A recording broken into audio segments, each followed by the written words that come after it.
Bismillahirrahmanirrahim. Assalamualaikum warahmatullahi wabarakatuh. Saya Umairah Zuna binti Muhammad Zainuddin akan membentangkan tentang tajuk derhaka terhadap ibu bapa. Okey, apa itu derhaka?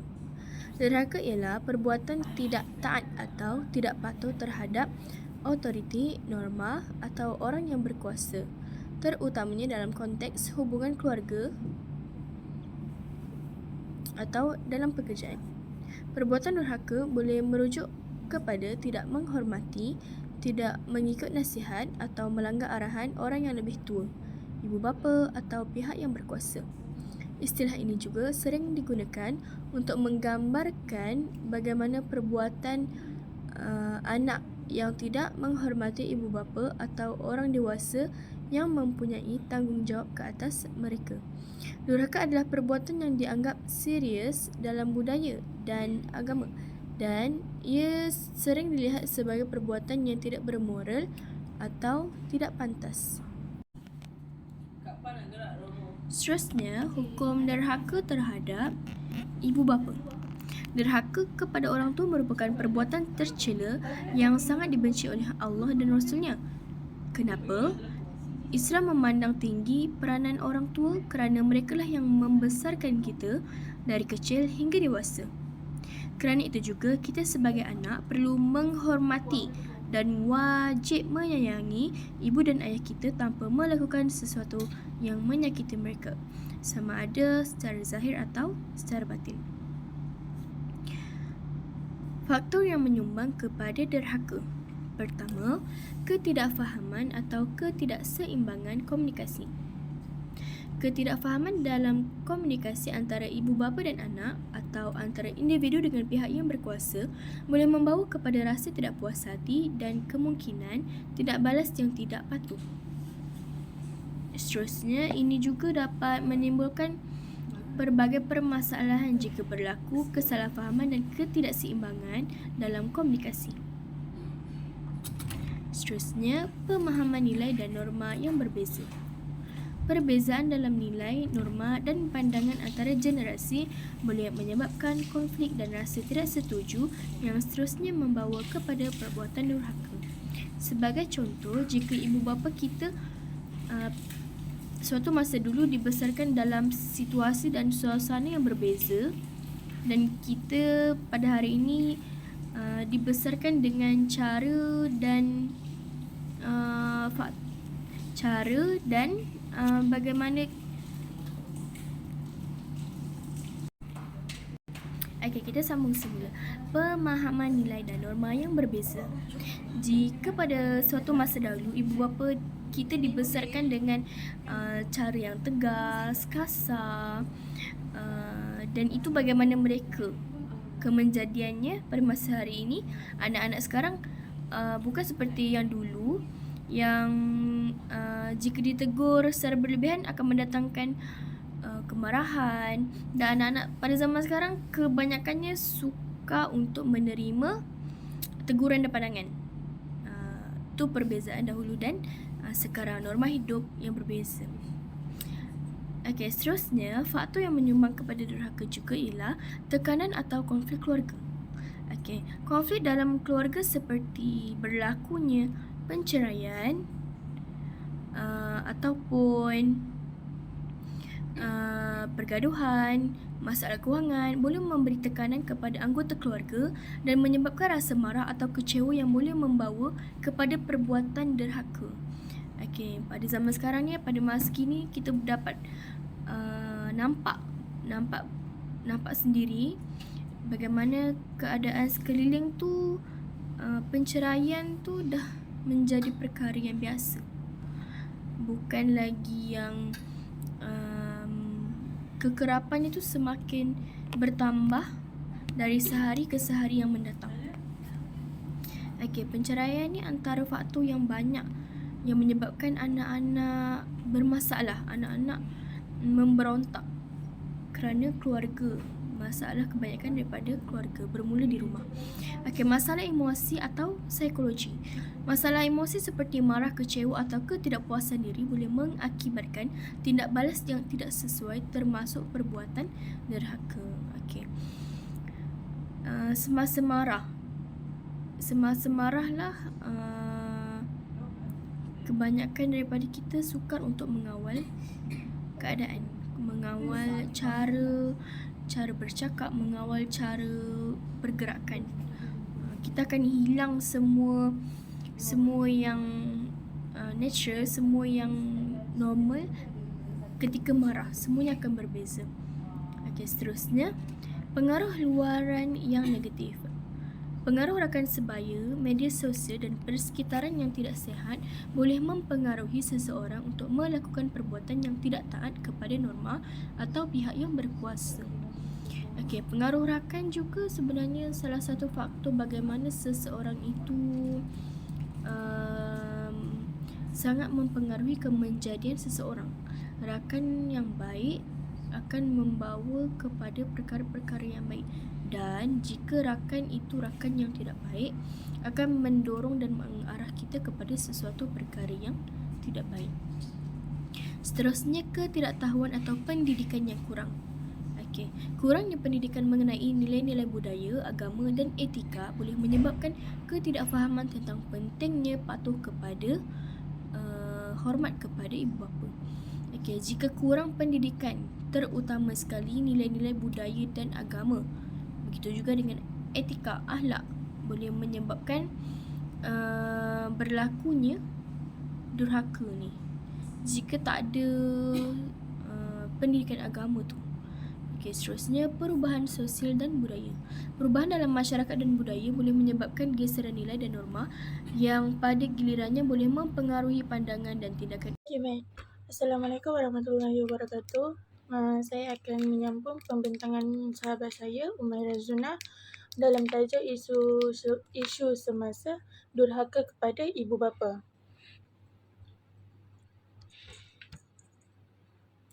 Okey, berdasarkan pembintangan sahabat saya tadi, iaitu Umairah Zuna,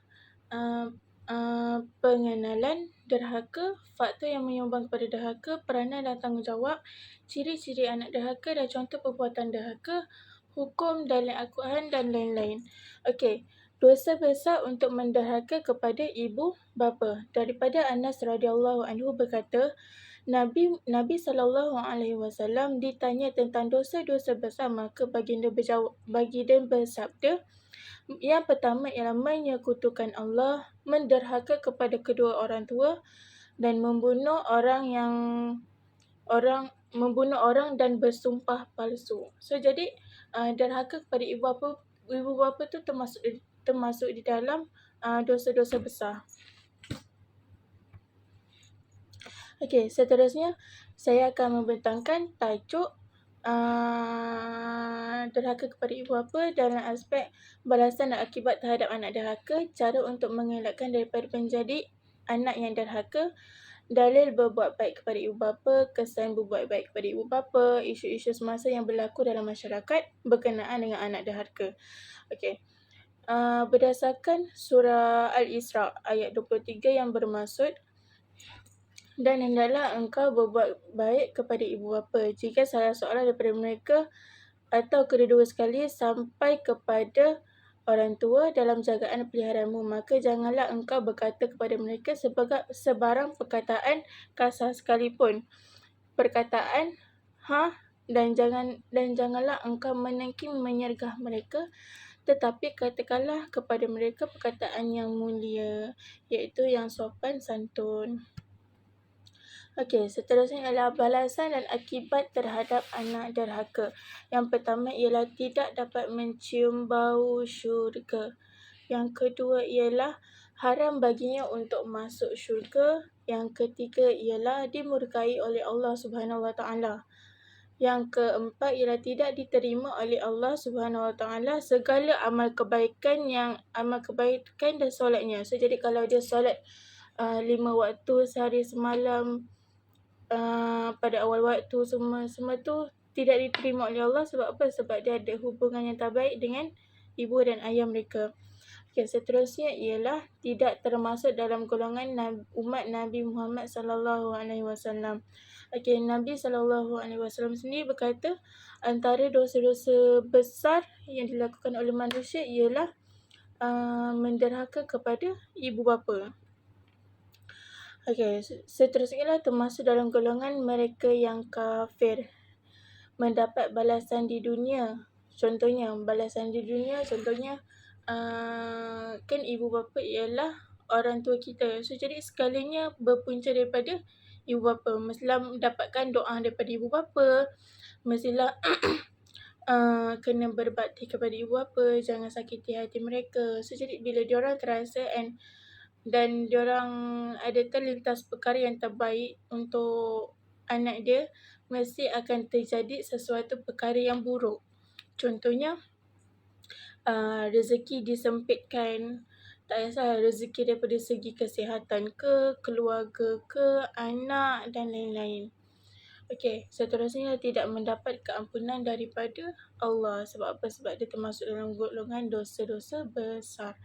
Okey, seterusnya termasuk dalam golongan mereka yang kerugian besar. Sebab apa kerugian besar? Sebab redha Allah terletak pada redha ibu bapa. So, jadi kalau ibu bapa ada perasaan kecil hati dengan kita, macam mana kita nak dapat banyak manfaat dan keredaan daripada Allah? Okay, so benda tu macam tak patut untuk kita buat, untuk kita jadi anak derhaka. Okay, seterusnya terputus rezekinya. Macam yang saya cakap tadi, mendapat balasan di dunia. Sebab apa terputus rezekinya? Sebab segala apa yang kita dapat di dunia ni berkemungkinan hasil daripada doa ibu dan ayah kita. Apa yang ibu ayah kita hajati semua doa yang tiada hijab ialah doa seorang ibu. So, jadi kalau ibu doa yang terbaik untuk anaknya, jadi anaknya akan dapat kebaikanlah di dunia. Contoh macam rezeki, daripada segi pekerjaan, daripada segi kewangan, keluarga, macam-macam lagi. Okay, seterusnya cara untuk mengelakkan daripada menjadi anak yang derhaka. Okay, semasa kedua ibu bapa masih hidup, yang pertama ialah tidak meninggikan suara. Yang kedua, membantu dari sudut kemampuan harta. Contohnya, dalam Islam sendiri bercakap kalau kita nak bersedekah, sedekah yang paling baik ialah kepada orang tua kita, adik-beradik kita dan keluarga yang terdekat. Okay, sentiasa doa kepada mereka. Setiap hari kita kena doa untuk mereka, terutama pada ibu bapa yang telah tiada. Sebab apa yang diorang nak cuma doa daripada kita. Seterusnya, tidak bercakap dengan kasar. Okay, seterusnya meringankan beban mereka, membuat hati mereka senang dengan keadaan kita dan tidak mengecilkan hati mereka. Banyak sebenarnya perkara-perkara yang boleh mengecilkan hati orang tua ni, tapi kita sebagai anak perlu buat yang terbaik untuk pastikan mereka senang dengan kita. Okey, selepas kematian kedua ibu bapa, apa yang kita perlu buat untuk kita tidak menjadi anak yang derhaka? Okey, yang pertama ialah tunaikan hutang-hutang yang wajib. Hutang-hutang yang wajib contohnya apa? Macam bayar fidyah, ialah sewaktu mungkin sewaktu ibu bapa masih hidup, ada waktu-waktu dia sakit, dia tak dapat nak berpuasa dan tak dapat nak ganti puasa tersebut. So, jadi kita wajib untuk bayar. Okay, seterusnya sentiasa berdoa kepada mereka. Okay, apa yang dia orang harapkan untuk kita? Daripada kita ialah doa. Diorang tak minta harta kita. Okay, seterusnya ialah menziarahi sahabat-sahabat kepada kedua ibu bapa. Lepas tu bersedekah untuk mereka walaupun selepas ketiadaan mereka. So, jadi walaupun diorang tak ada, kita tetap buat baik kepada orang dan niatkan kepada ibu bapa kita. Seterusnya ialah tunaikan dan penuhi wasiat-wasiat ibu bapa yang telah pergi dengan baik. So, jadi macam dia ada bagi wasiat, dia suruh sedangkan ni kepada orang ni. So, jadi kita wajib untuk tunaikan. Okey, dalil berbuat baik kepada ibu bapa. Terdapat banyak ayat Al-Quran yang menyentuh berkenaan dengan kewajipan anak-anak kepada ibu bapa serta adab-adab yang mesti jaga ketika bersama mereka. Yang dalam surah Al-Isra ayat 23 yang maksudnya, dan Tuhanmu telah perintahkan supaya engkau tidak menyembah melainkan kepadanya semata-mata, dan hendaklah engkau berbuat baik kepada ibu bapa. Jika salah seorang dari keduanya atau kedua-duanya sekali sampai kepada umur tua dalam jagaan dan peliharaanmu, maka janganlah engkau berkata kepada mereka sebarang perkataan kasar, sekalipun perkataan hak. Dan janganlah engkau menengking menyergah mereka, tetapi katakanlah kepada mereka perkataan yang mulia, yang bersopan santun. Okey, isu semasa yang berlaku dalam masyarakat berkenaan dengan anak dahaka ni banyak terjadi dekat Malaysia. Banyak sangat selalu keluar dekat berita, surat khabar, internet, Google, lain-lain lah. Okey, kejadian dahaka pada ibu bapa terlalu banyak menimbulkan penyakit sosial dalam masyarakat. Ianya bukan sekadar melibatkan kes seperti lari daripada rumah, berzina, penyalahgunaan dadah, penyelewengan akidah dan kadang-kadang berakhir dengan pembunuhan ibu bapa itu sendiri. Kerosakan seperti inilah yang akan melemahkan umat dan saat dinantikan oleh mereka yang mengambil kesempatan. Kelemahan ini selalunya diambil kesempatan untuk mereka menyerap pelbagai serangan, khususnya serangan pemikiran kepada umat Islam, kerana sedar umat Islam yang dihimpit pelbagai masalah kehidupan memang akan mudah dipengaruhi dengan pelbagai da'iyah. Malah dengan menggunakan pertubuhan-pertubuhan kebajikan, mereka bergerak secara terancang dengan mendekati golongan atau mangsa anak-anak dahaka dengan memberi perhatian dan layanan yang boleh menggoncangkan iman. Contohnya dia kata, anak-anak yang berlibat dalam kes berzina, penyalahgunaan dadah, penyelewengan akidah ni, diorang macam ni, kalau untuk penyalahgunaan dadah, diorang sanggup pukul ibu bapa diorang semata untuk nak dapatkan duit. Bila diorang tak dapat duit, diorang akan bertindak kasar. So, daripada situlah disebabkan diorang ada masalah sosial, penyakit yang diorang timbulkan sendiri. So, jadi daripada situ, timbulnya jadi anak yang derhaka.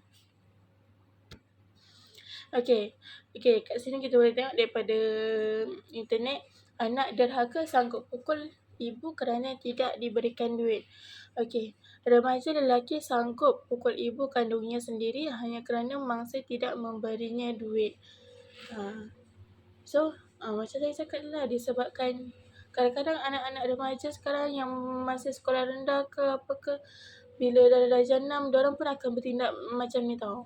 So, apa sebab faktor sekeliling. So, jadi bila diorang tak dapat sesuatu benda tu, diorang akan bertindak kasar. Contohnya, pukul ibu bapa, lakukan kekerasan. So, banyak lelaki lah. Okey, seterusnya ni kita boleh lihat anak marah tikam ibu dengan keris. Wanita berusia 60 tahun cedera di rusuk kiri dilaporkan dalam keadaan stabil. Okey, sebab apa? Nampak tindakan anak dia. Anak marah sampai dia boleh tikam ibu dia dengan keris. So, dia ada penyakit sosial. Maksudnya diorang tak ada diorang macam mana, kesihatan mental diorang kurang. Macam mana boleh terfikir untuk tikam ibu bila marah? Untuk tikam ibu bapa bila marah? Sekarang banyak isu semasa yang berkenaan dengan anak derhaka. Okey, ni ada banyak dekat kes dalam yang slide yang saya bagi ni, ada banyak sangat kes. Yang pertama, buang ibu demi kekasih. Anak tinggal suami kerana gilakan pelajaran. Okey, buang ibu demi kekasih. Disebabkan, contoh, dia ada anak perempuan. Okey, dia gilakan kekasih. Dia sayang sangat dengan kekasih dia sampai ikut pakwa dia tu lari daripada rumah. Dia kira menderhaka dekat ibu bapa jugalah. Sebab mengecilkan hati ibu bapa. Hentak kepala bapa. Remaja berang bunyi TV terlalu kuat. Disebabkan diorang tak ada kewarasan akal, so jadi diorang bertindak agresif. Seterusnya, buang ibu di Aidilfitri. Nampak? Tergamak dia membiarkan ibu yang uzur berlari mengejar keretanya sambil menggendong bungkusan pakaian kerana mahu mengikut pulang untuk menyambut Aidilfitri di rumah. Tak pernah. Macam ni, orang yang dah tak ada mak ayah ni pun akan rasa sedih bila kehilangan mak ayah. Tapi diorang tak fikir pun benda tu semua. Okey, conclusionnya, adab seorang anak ialah berbakti dan berbuat baik kepada kedua orang tuanya. Imam Razali, antara adab anak kepada orang tuanya, mendengarkan perkataannya, mentaati perintahnya selagi tidak bertentangan dengan syarak. Janganlah kalau mak tu disuruh isap dadah ke, minum arak ke, buat perbuatan zina ke, janganlah ikut. Kita kena taat selagi tidak bertentangan dengan syarak. Biasanya tidak berjalan di hadapannya dan meninggikan suara serta berusaha untuk mendapatkan keredaannya. Setiap apa yang kita buat, setiap apa yang kita nak pergi, mesti kita kena minta reda ibu bapa. Keredaan Allah kepada seseorang bergantung kepada keredaan kedua orang tuanya. Okey, reda Allah terletak pada reda kedua orang tua dan murka Allah terletak pada murka kedua orang tua. So, jadi apa yang kita buat dekat dunia ni semua bergantung kepada cara kita bersama ibu bapa kita. Kalau kita bersikap kasar, buatkan hati ibu ayah kita terguris, kita sendiri dah tahu murka Allah dekat kita tu macam mana, sama ada Allah reda ataupun Allah murka. So, jadi sama ada kita nak Allah reda ataupun Allah murka, semua tu bergantung pada diri kita sendiri. Okey, sekian daripada saya. Terima kasih.